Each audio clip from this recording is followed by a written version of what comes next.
So here's my confession. I've been in sales since 2001. And back then, there was no smartphones, there was no LinkedIn. Google was this concept that we would try out maybe as a replacement to Yahoo. Most salespeople were tracking deals in spreadsheets rather than CRMs. Actually, we're still tracking deals in spreadsheets, not CRMs. But otherwise, so much has changed. In fact, I would argue everything else has changed.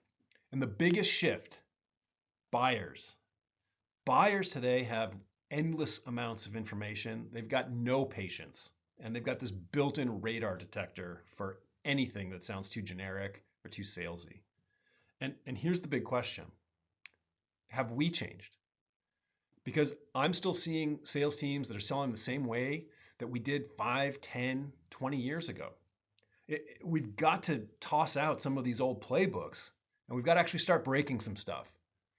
I would argue that we've got to get a little punk and we've got to rebuild sales in ways that actually work today.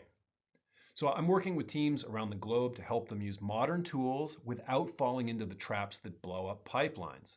This book and this program will focus on fundamentals that still matter while adding new approaches to building trust, influence, and deal acceleration. We're going to do all of this without being pushy, robotic, or automated. So, as we gear up for the Sales Punk book launch, today we're going to dive into what really matters for you now.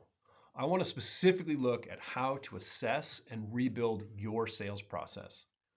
We want to look at what AI can actually do for B2B sales teams and what they need to be avoiding at all costs. And finally, I want to think about moving from sales enablement mindset to more of like a buyer centric world because buyers have changed and sales needs to keep up. So that's where we're going today. Let's dive in.